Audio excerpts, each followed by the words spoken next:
Here we go again, a fresh Conservative on the menu. Let's see what we're getting this time.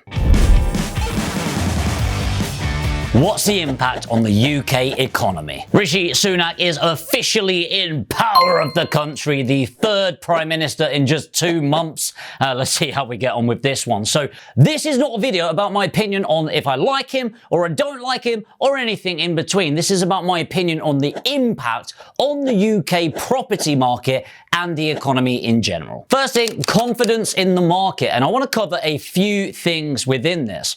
First of all, fixed rate interest mortgages. How does Rishi affect that? Well, what you need to understand is people think that fixed rate mortgages are impacted just by the baseline interest rates.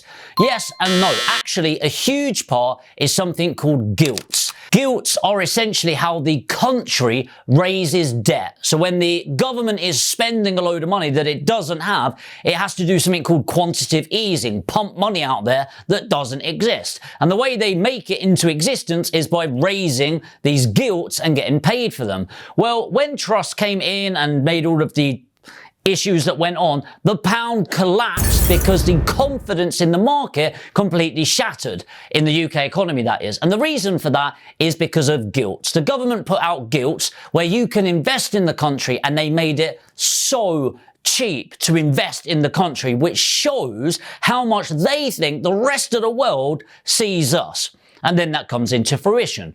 Now, that Rishi is in, confidence is there in the market. Whether you like him or you don't, he definitely brings a stable hand.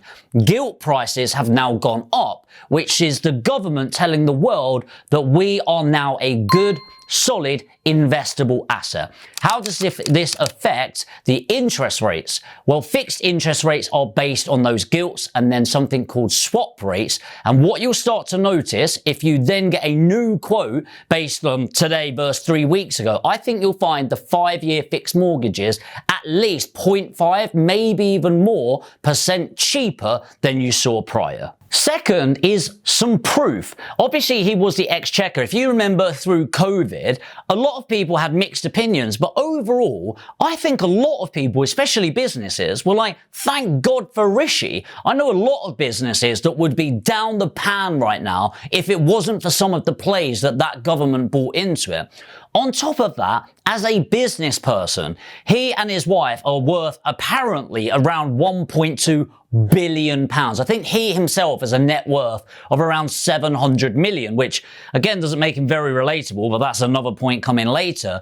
But it does show that he has a considerable amount of knowledge about managing huge businesses. And whether you like it or not, a country is a business. If we're going to measure a country's success on its GDP, i.e. how much revenue it makes, then why wouldn't we have a business person that manages profit margins, manages thousands of people, manages revenues and budgets running the country? It absolutely baffles me that so many world leaders have no idea about budgets of that scale, no idea what it's like to lead that many people, and yet are put into a position of power way before they actually have the ability to do so. Now, I'm not sharing an opinion on other people that have come or gone in the last few years, but I do believe that experience and confidence of running a successful business directly relates to people's confidence of him running the country right now.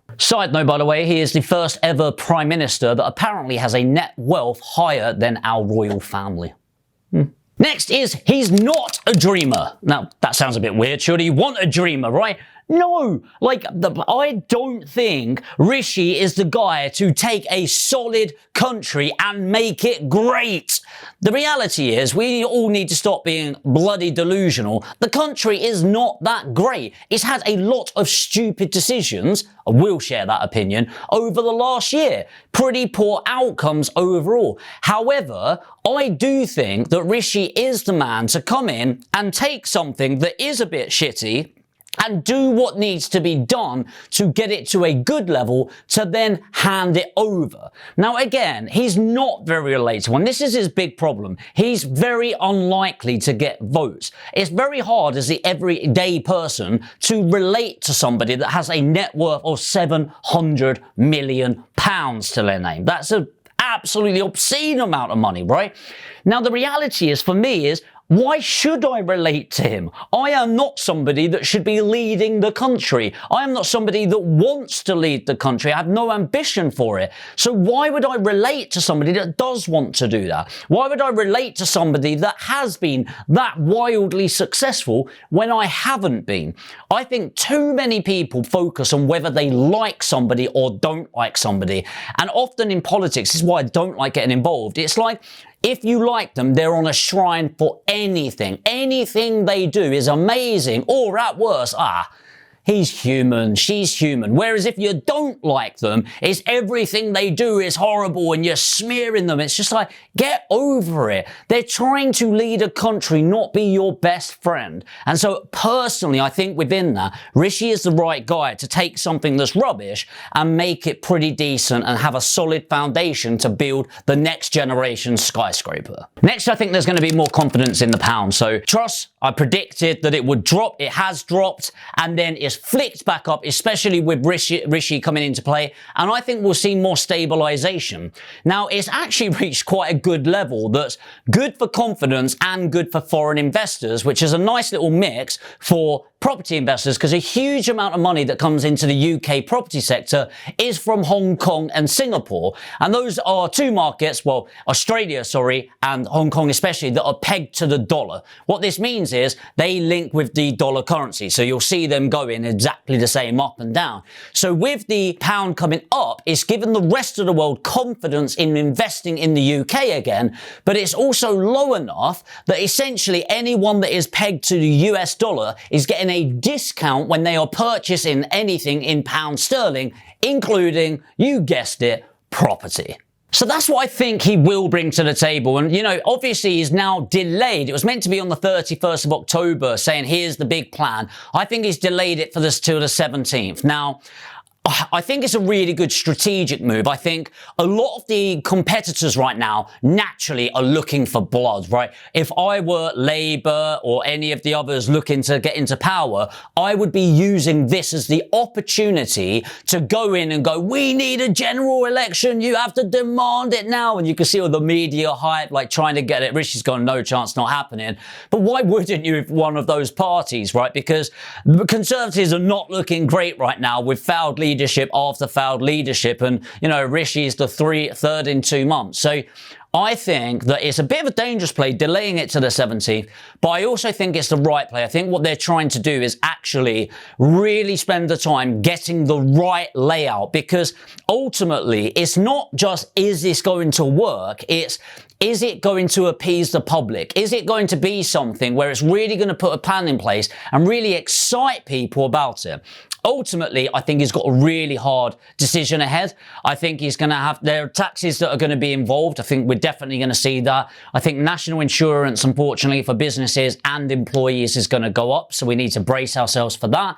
I think there's going to be some additional taxes here and there. So I think clever little ways like that are going to be nice little chunks that sort of come in and really help with the payment down of all of this spending. So not only with additional taxes, I think there's going to be a lot of cuts on spending. Like I said, he is not the guy that's going to be going, we're developing this, we're doing this, we're investing in this. I think there's going to be a lot of cutbacks in government spending, which is good in some areas and bad in others. I think there's going to be increases in taxes, but ultimately, I think the next year is going to be all about what we need rather than what we want. And then that really comes into the problem.